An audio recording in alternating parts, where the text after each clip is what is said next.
자, 오늘 우리에게 주신 하나님의 말씀은 시편 말씀입니다. 109편 1절에서부터 8절 그리고 30절, 31절 말씀입니다.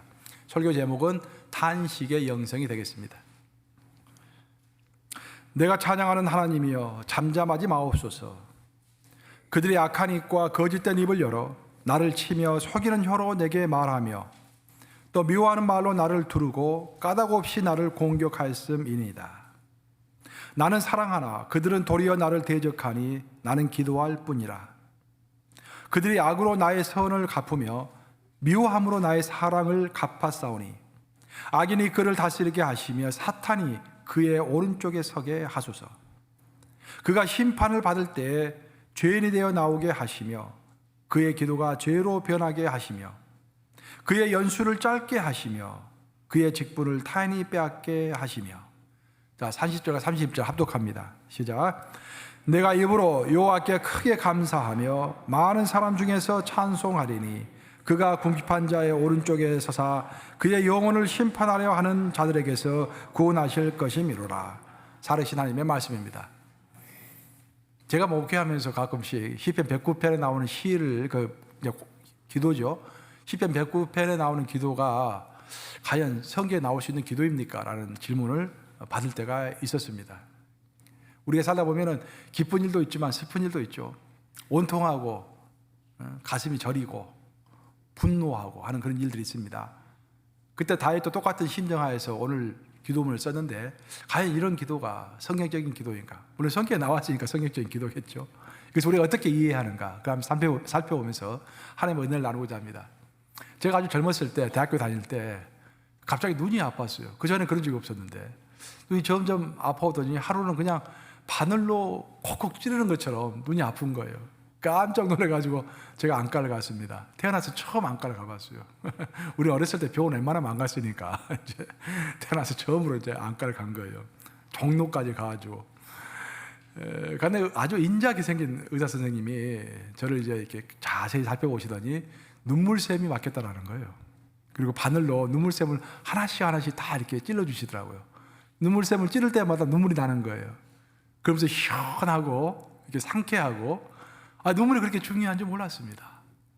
그 전에는 저는 웬만하면 눈물을 참고 살았거든요. 남자는 눈물을 흘리지 않는다. 우리가 이제 어렸을 때 보통 우리 남자들이 이렇게 많이 들었던 그런 소리이기 때문에 우리 부모님도 남자는 강해한다 항상 그렇게 이야기를 했기 때문에 웬만하면 눈물을 흘리지 않았는데 그때 제가 알았어요. 눈물이 우리에게 참 도움이 많이 된다는 것을 그때 알게 된 것입니다. 눈만 시원한 것이 아니라 내 마음도 시원하더군요. 그러니까 눈이 이렇게 눈물을 흘리니까.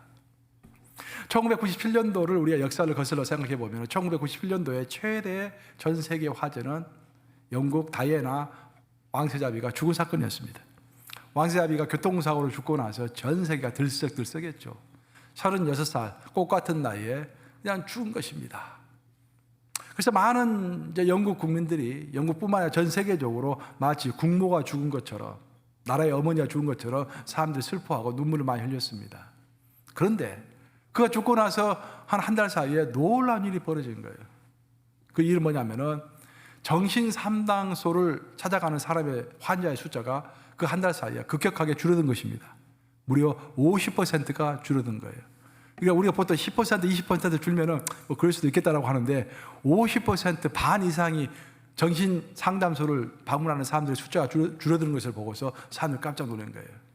그래가지고 다이애나 이펙트, 다이애나 신드롬이라는 말이 그때 생긴 것입니다. 왜 정신 상담소를 가는 사람의 숫자가 그렇게 급격하게 줄어들었을까? 많은 사람들은 다이애나 왕세자비가 억울하게 죽은 것을 보면서 슬픈 마음을 가지고 같이 그 마음에 동조하면서 그를 생각하며 눈물을 흘리고 애통하고 하는 가운데 카타르시스, 그 정서가 이렇게 안정이 된 것입니다. 그 정서가 순환이 된 거예요. 순화가 된 거예요. 그러면서 정신상담소를 찾아가는 숫자가 급격하게 줄어든 것입니다. 우리 인간은 이렇게 웃음을 통해서는 활력을 얻지냐, 우리가 눈물을 통해서는 카타르시스를 얻는 것입니다. 마음에 응어리진 것들이 풀어 없어지는 것입니다. 웃음이라는 것은 크게 갑자기 떠오르는 파도와도 같은 거예요. 우리가 이제 대서양이나 인도양 같은 데 가보면은요, 한밤중에 가보면은 한밤중에 파도가 꽉 쳐 올라옵니다. 높은 파도로 막 4층, 5층 높이로 확 솟아올라요. 굉장히 겁이 나죠. 근데 파도가 쫙 올라오더니 갑자기 또 쫙 내려앉습니다. 파도는 그런 거예요. 우리가 기쁨의 감정이라는 것이 그런 것입니다. 기쁨의 감정은요, 쫙 솟아올랐다가 착 떨어지는 것입니다. 반면에 슬픔의 감정은 해일과도 같은 것입니다. 해일이 뭡니까? 쓰나미 같은 것이죠. 쓰나미가 쭉 처음에 서서히 시작하다가 갑자기 힘을 얻어가지고 쫙 끌어오르는 것입니다. 굉장히 느리지만 굉장히 깊은 영향을 미치는 것이죠. 슬픔이라는 것이 바로 그런 것입니다. 기쁨과는 좀 달라요. 기쁨은 일시적이고 순간적인 에너지를 가지지만 슬픔은 길고도 깊은 영향을 가지는 것입니다. 그래서 사람은 한번 실컷 울고 나면은요, 마음속에 쌓인 독소가 다 사라져 없어지는 것입니다. 성경을 읽어보면 성경에는 흐느끼며 우는 그런 탄식의 기도가 많이 나오고 있습니다. 울음의 기도, 가장 대표적으로 여러분 누가 생각나십니까? 한나가 생각나죠. 한나가 자기의 신세를 한탄하면서 온통해서 하나님 앞에서 눈물로 기도했던 한나가 생각납니다. 또 누가 생각납니까? 느헤미야가 생각나죠. 자기 고국에 정말 어려워져가는 고국의 소식을 듣고서 금식하며 통탄하며 울면서 하나님께 기도했다라고 되어 있죠. 마치 우리가 미국서 살지만 또 우리의 제2의 고국인 또 이게 제1의 고국인가? 한국을 생각하면서 어떨 때는 우리가 울잖아요. 통탄하고 내 부모가 계신 나라, 내 동생들이 있는 나라 생각하면서 통탄한 마음이 들 때가 있어요. 이렇게 우는 것입니다. 또 누가 생각납니까? 눈물의 기도하면은 에레미야죠. 에레미야는 눈물의 선지자라고 그러잖아요. 회개할 줄 모르는 자기의 백성들, 교만한 자기 백성들, 목이 고든 자기 백성들을 보면서 울면서 하나님께 기도했던 사람이 에레미야입니다. 하지만 성경을 읽어보면은 눈물의 기도 중에서 또한 가장 대표적인 눈물의 기도를 했던 사람이 바로 우리 예수님입니다. 우리가 히브리서 5장 7절을 보면 이렇게 되어 있어요. 히브리서 5장 7절 한번 보겠습니다. 같이 읽습니다. 시작. 그는 육체에 계실 때에 자기를 죽음에서 능히 구원하실 이에게 심한 통곡과 눈물로 간구와 소원을 올렸고 그의 경건하심으로 말미암아 들으심을 얻었느니라 라고 되어 있습니다. 그래서 그는 육체에 계실 때, 그는 예수님이죠. 예수님이 육체를 입고 이 땅에서 공생애를 사실 때 자기를 죽음에서 능히 구원하실 이, 즉 십자가에서 죽기로 예정되어 있었는데 그 죽음으로부터 능히 구원하실 수 있는 이, 즉 성부 하나님이시죠. 성자 예수님이 성부 하나님께 기도할 때 통곡과 눈물로 기도했는데 그 앞에 뭐라고 되어 있습니까? 제 앞에 심한 통곡과 눈물로 간구와 소원을 올렸고, 예수님도 기도하실 때 보통 눈물을 흘리신 것이 아니라 심하게, 누가 보더라도 과하게, 엄청나게, extremely 아주 어마어마한 슬픔과 통곡으로 하나님께 기도했다, 그런 말입니다. 그래서 우리 예수님은 우리에게 탄식의 기도의 모범을 우리에게 보여주신 것입니다. 그 탄식의 기도가 성경적이다라는 것을 우리에게 알려주시는 것입니다. 우리도 때로는 울고 통곡하며 심한 눈물로 기도해야 할 때가 있을 줄로 믿습니다. 흘릴 때 흘리고 그칠 때 그치고, 그렇죠? 우리가 감정이 솟아오를 때 원없이 울면서 하나님께 기도해 보는 것, 그것이 바로 성경적인 것입니다.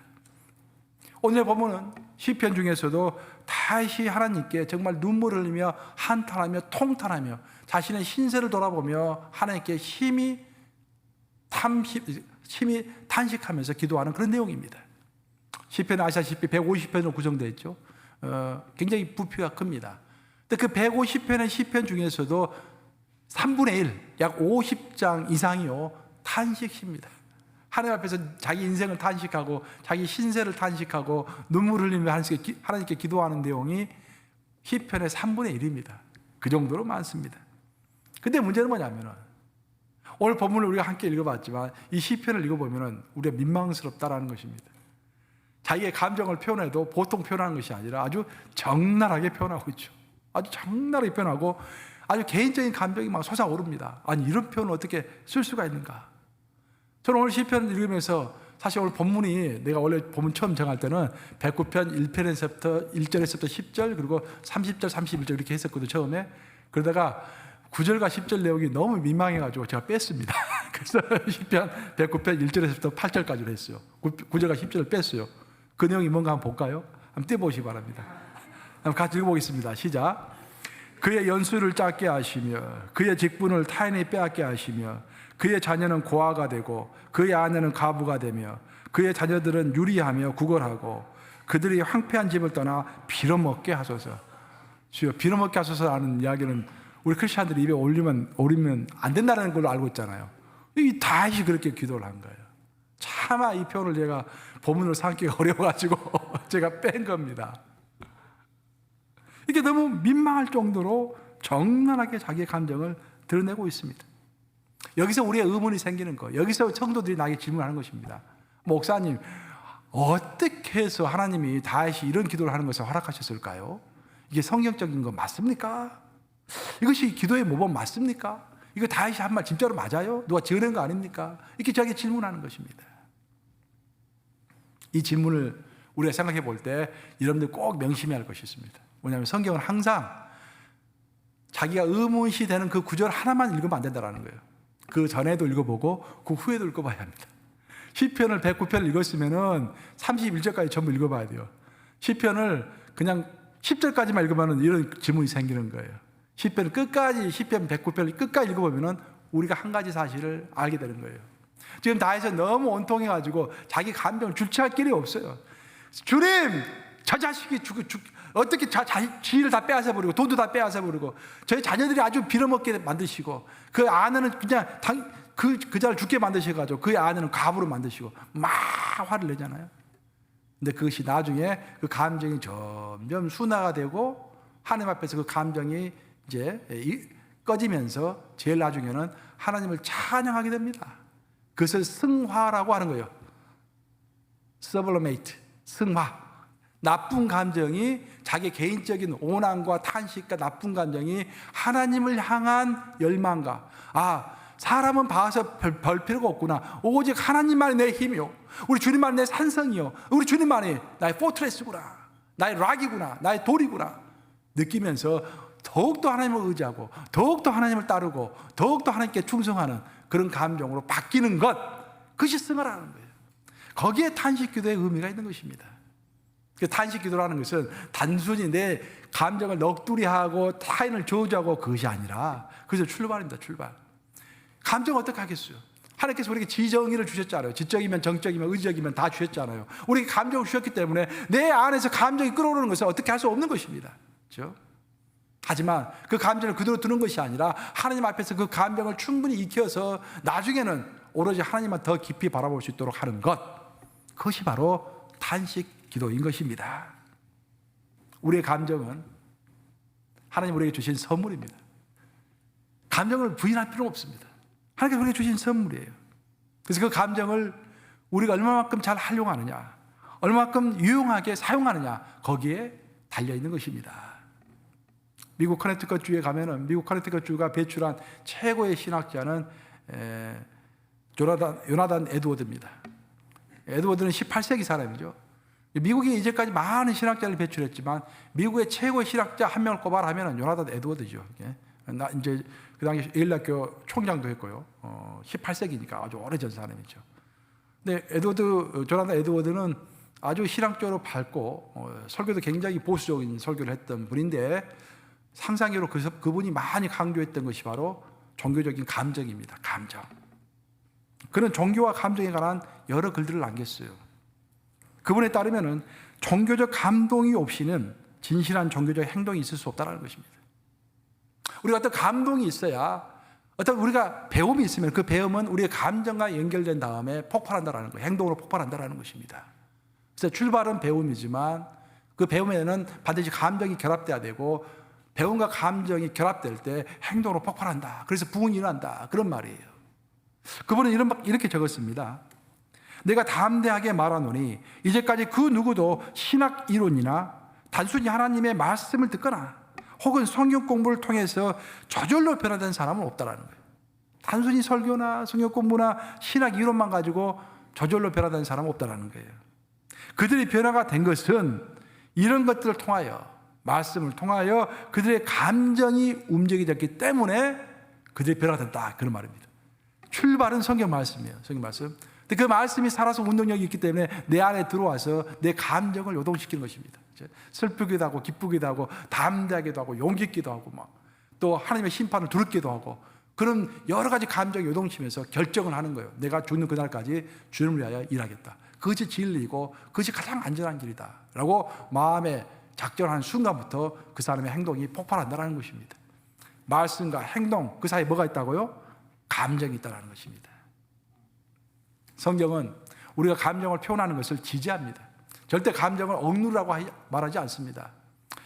잠언 16장 32절은 그렇게 이야기하고 있죠. 노하기를 더디하는 자는 용사보다 낫다. 노하기를 더디하는 자는, 노하지 말라고 그랬습니까? 아니요. 노하기를 더디하는 자는, 노가 나는 거 어떡하겠습니까? 화가 나는 거 어떡하겠습니까? 내 감정이 있는데 어떡하겠습니까? 누가 나를 건드리면은 우리가 반사작용이라는 것이 있잖아요. 우리가 탁 치면은 탁 움직이잖아요. 누가 나를 힘들게 하면은 화가 나는 거예요. 어떡하겠습니까? 하지만 중요한 것은 노를 더디게 하라 그런 말이에요. Slow to anger, 그렇죠? Slow to anger. 앵거를 화를 낼 수밖에 없더라도 그것을 슬로우하게 내라 그런 말입니다. 즉 자신이 통제할 수 있는 수준에서 천천히 화를 낼 수 있는 사람이 마음을 다스리는 사람이고 그 사람이 성숙한 사람이다라는 거예요. 화가 난다고 해가지고 그냥 되는 대로 그냥 즉석에서 퍼붓고 같이 싸우고 그러면은 곤란하다 그런 말입니다. 내가 화가 날지라도 그래서 slow to anger 할 줄 아는 사람이 바로 하나님의 사람이고 성숙한 사람이다 그런 말이죠. 에베소서 4장 26절 여러분 잘 아시는 말씀 또 이용도 많이 하죠. 한번 같이 읽어보겠습니다. 시작. 분을 내어도 죄를 짓지 말며 해가 지도록 분을 품지 말고. 분을 내지 않으면 가장 좋죠. 어떤 때는 분을 낼 수밖에 없는 상황이 있을 수 있다라는 거예요. 분을 내도 뭐 어쩔 수 없다. 분을 내라 그런 말이죠. 뭐 내는 것은 좋지는 않지만 근데 분을 내더라도 죄는 짓지 말라 그런 말이죠. 분을 내지 말라는 것이 아니라 분을 내더라도 그것이 죄로 연결될 만큼 분을 내지 말라라는 명확한 지침입니다. 하나님께서 우리에게 주신 감정은 무조건 참아야 하는 것은 아닙니다. 감정을 표출하되 그 감정에 휘둘림을 당할 것이 아니라 그 감정을 다스리면서 표출할 수 있어야 한다 그런 말입니다. 요즘에는 SNS가 너무 발달해가지고요. 저는 SNS를 거의 사용하지 않아요. 제가 페이스북도 여러분 가끔 친구 요청 오는데요. 제가 17년 만에 지지난주에 17년 만에 페이스북을 처음 열어봤어요. 그랬더니 한 20년 전에 올렸던 그 프로파일 사진인 너무 옛날 사진이어가지고 프로파일 사진만 하나 또 교체하고 또 이게 그대로 뒀습니다. 저 친구 요청이 와도 제가 응답 안 한 이유는 페이스북을 보지 않기 때문입니다, 여러분들. 근데 요즘 보면 신문 보세요. 댓글이라는 것이 있잖아요, 댓글. 막 나쁜 댓글을 다니까 연예인들이 막 자살하고 난리가 아니잖아요. 상처받아가지고. 그렇죠? 화를 내는 것까지는 어느 정도 용납이 될 수 있을지는 모르겠지만 화를 급격하게 내고 그 화가 죄로 연결되는 것은 곤란하다는 것입니다. 감정을 표출하는 것까지는 있을 수가 있겠지만 그 감정에 휘둘림을 당하면 안 된다는 거예요. 그리고 감정을 다스리는 것보다도 훨씬 더 중요한 것은 나의 감정을 하나님을 향한 열정으로 승화시키는 것이 중요하다 그런 말입니다. 만약 우리의 탄식 기도가 원수를 향한 저주나 감정풀이로 그냥 끝나버린다면 우리 기도는 잘못된 기도인 거예요. 하지만 우리의 기도가 나의 감정을 적나라하게 표출하고 나의 그 쓴뿌리가 적나라하게 표출되고 있다고 할지라도 나중에 그것이 승화가 되어서 하나님의 구원하심을 더욱더 간절하게 바라보는 그런 기도로 마지막이 바뀐다고 한다면 그 기도가 훌륭한 기도일 줄로 믿습니다. 오늘 본문 기도에서 다윗은 주로 자신의 적들을 향한 저주의 기도를 하고 있지만 마지막 부분에 이르러서는 그 감정이 하나님을 향한 절대적인 신뢰로 바뀝니다. 하나님 믿습니다. 제가 지금 이렇게 어려워서 힘든지만 결국 하나님이 나를 지켜주실 것을 믿습니다 라고 하나님을 향한 열정으로 기도가 끝을 맺고 있죠. 30절과 31절입니다. 오늘 본문 말씀 한번 같이 읽어보겠습니다. 시작. 내가 입으로 여호와께 크게 감사하며 많은 사람 중에서 찬송하리니 그가 궁핍한 자의 오른쪽에 서사 그의 영혼을 심판하려 하는 자들에게서 구원하실 것이미로다. 와, 아까는 뭐 빌어먹었네, 뭐 죽이네, 거름뱅이야 되는 그런 저주를 퍼붓던 사람이 마지막에 와서는 그 기도가 감사합니다 하나님, 하나님을 찬송합니다. 그 마지막에 뭐라고 그랬습니까? 결국 나를 지켜주실 것을 내가 믿습니다. 그렇게 표현하고 있죠. 다윗의 인간을 향한 저주의 감정은 이제 여호와 하나님을 향한 감사와 찬송, 그리고 지금은 슬프지만 하나님이 반드시 나중에는 그 슬픔과 위험으로부터 나를 구원해 주실 것이다 라는 구원의 신뢰로 기도가 승화되고 있는 것입니다. 사랑하는 여러분, 매일매일 생활하시면서 세상으로부터 받는 스트레스와 억울함, 답답함, 좌절감 등으로 힘들 때가 분명히 있죠. 갑자기 소라도 버럭 지르고 싶을 때가 있죠. 특히 이민 사회가 쉽지가 않아요, 여러분들. 제가 아시는 분이, 어떤 분이 맨하탄에서 길거리를 가다가 갑자기 맞았어요. 그냥 자식이 그냥 갑자기 맞았어요. 근데 우리는 뭐 그런 신문 읽어보면 마음은 아프지만 별로 이렇게 인식이 안 됩니다. 하지만 여러분 자녀가, 여러분 정말 금덩어리 같은 여러분 자녀가 맨하탄 거리를 갑자기 걷고 있는데 갑자기 오토바이 같은 타고 온 건장한 백인들이 와가지고 팍 치고 갔다고 생각해 보세요. 그 사람들 잡을 수도 없고 그렇다고 생각해 보세요. 얼마나 온통하겠어요, 그렇죠? 그런 일들이 많이 생기는 거예요. 또 바깥에서 스트레스를 많이 받으니까, 직장에서 스트레스를 많이 받으니까 교회 와서 그 스트레스를 또 풀고 싶은 그런 마음도 있겠죠. 그러니까 교회에서 버럭버럭 소리를 지를 수도 있고요. 그럼 당연히 또 왜 소리 지르냐 또 싸우기도 하고요, 이게. 그런 우리가 삶을 살고 있습니다. 하지만 이런 감정을 내가 가지고 있다는 것을 먼저 인정해야 합니다. 그래, 내가 그런 감정을 가지고 있다, 인정해야 돼요. 하지만 우리가 정확히 동시에 알고 있어야 할 것은 뭐냐면은, 내 감정이 있다는 것은 사실이지만 그 감정을 그대로 표출하는 것은 안 된다는 것입니다. 그 감정은 순화되어야 하는데 그 감정에다가는 이성, 믿음, 상식이 더해져야 한다는 거예요. 내가 날 것으로, 내 감정을 날 것으로 그냥 내보내는 것은 비성숙한 자이고 비성설입니다. 하나님 앞에서 다윗처럼 내 날 감정을 정말로 적나라한 쓴뿌리를 하나님 앞에서 그대로 내비치면서 믿음으로, 그렇죠? 또 상식으로, 이성으로 그 감정을 충분히 순화시킨 다음에 타인에게 또 알리고 하나님께 마지막 기도를 하는, 그것이 바로 탄식의 영성인 것입니다.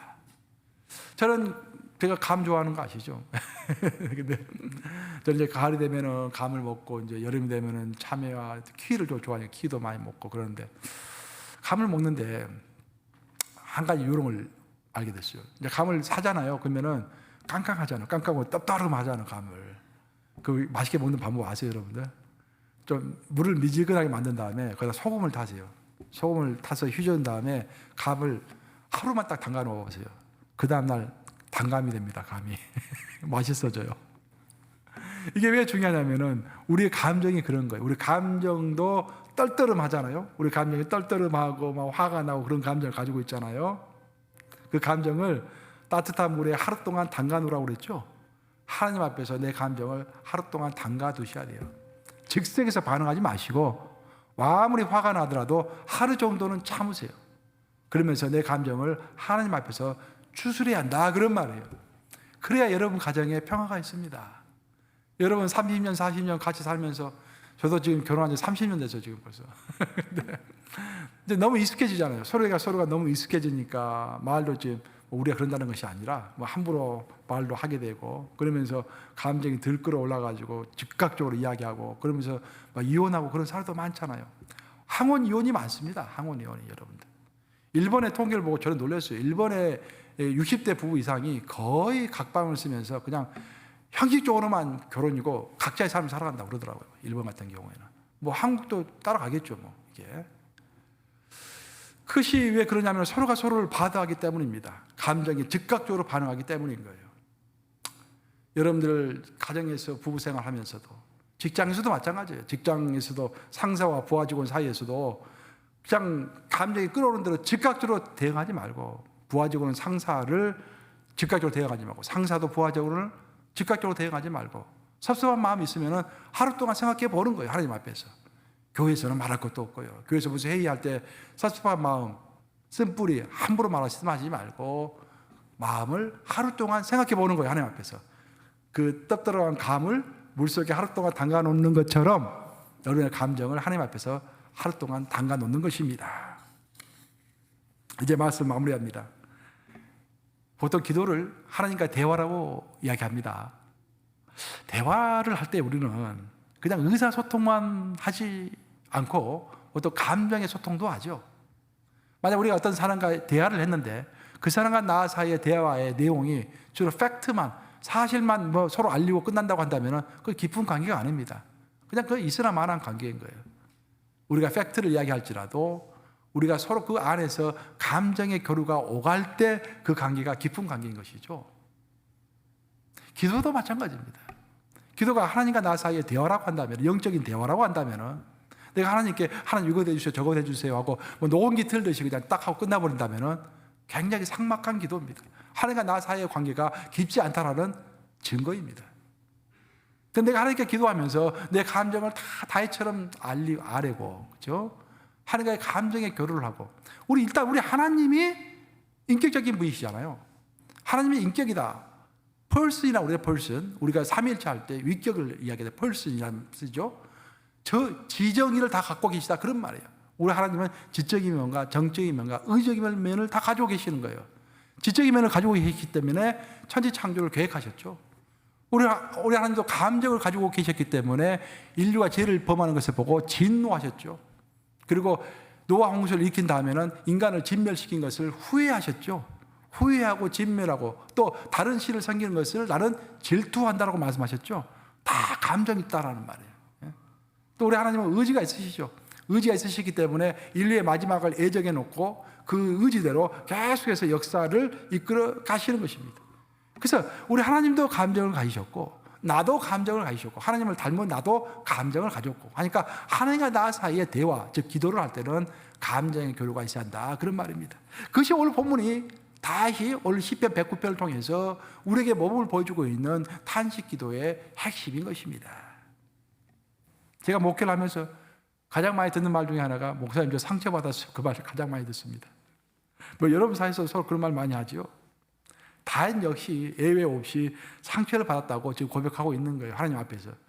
근데 상처를 받았는데 보통 상처가 아니라 깊은 상처를 받았다고 하나님께 고백하고 있는 것입니다. 하지만 다윗은 믿음의 사람이었죠. 이 다윗의 특징을 보면은요. 제가 요즘에 새벽기도 때 계속 다윗 지금 하고 있잖아요. 사무엘 상하 지금 계속 강의 쭉 하고 있잖아요. 다윗은 보면은요. 죄도 많이 범하고 실수도 많이 했어요. 보면 다윗이. 근데 사울이나 다른 사람과 다른 차이가 뭐냐면 압살롬도 굉장한 사람이지만 압살롬이나 사울과 비교했을 때 다윗의 다른 점은 뭐냐면은 다윗은 죄를 범해도요. 하나님의 근절에서 죄를 범합니다. 어떤 나쁜 일을 해도 하나님의 근절에서 하나님 멀리 떠나서 하질 않아요. 그러니까 넘어져도 하나님 쪽으로 넘어지는 거예요. 이게. 그러니까 금방 일어서는 것입니다. 그게 다윗의 특징인데 오늘 다윗의 본문을 보면은 다윗이 쓴 시편 109편 본문을 보면은 도끼가 서려 있는 막 말을 막 처음에 하죠. 근데 그 도끼 있는 감정이 하나님 안에서 순화가 되면서 결국은 치유가 되고 결국은 하나님을 더더욱 의지하고 하나님을 더더욱 사랑하는 그런 사람으로 바뀌게 되는 놀라운 역사를 보게 되는 것입니다. 이 말씀을 명심하심으로 상처받은 감정을 하나님 앞에서 토로하시되 그 감정이 승화될 때까지 그 감정이 하나님을 더욱더 사랑하는 감정으로 승화될 때까지 계속 우리의 감정을 돌아보면서 상한 심령이 치유가 되고 더 깊은 하나님과 동행이 이루어지는 놀라운 역사가 여러분의 삶에 있기를 주님의 이름으로 축원합니다. 기도하겠습니다. 우리에게 눈물과 탄식의 기도를 허락하신 주님, 하나님은 우리들에게 감정을 선물로 주셨지만 우리는 이제까지 그 감정을 항상 선하게만 사용하지 않았던 것을 깨닫게 하시리 감사합니다.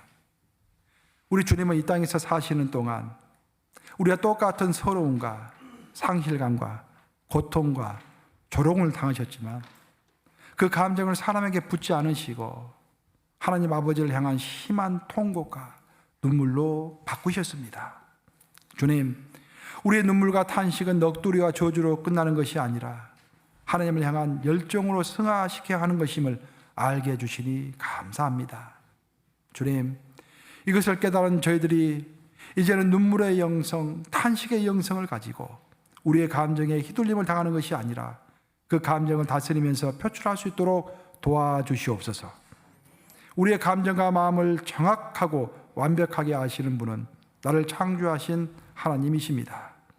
이런 하나님 앞에서 자유함으로 눈물과 탄식의 기도를 올릴 때 그 눈물과 탄식이 승화되어서 우리 자신이 모세와도 같이 이 세상에서 가장 인자한 그런 사람, 다윗과 같이 정말로 하나님의 마음에 가장 합한 사람, 그런 사람이 되기를 간절히 바라고 오나옵나이다. 이 모든 말씀을 우리를 위하여 심한 통곡과 눈물로 기도와 소원을 올리신 예수 그리스도 이름으로 기도하옵나이다. 아멘.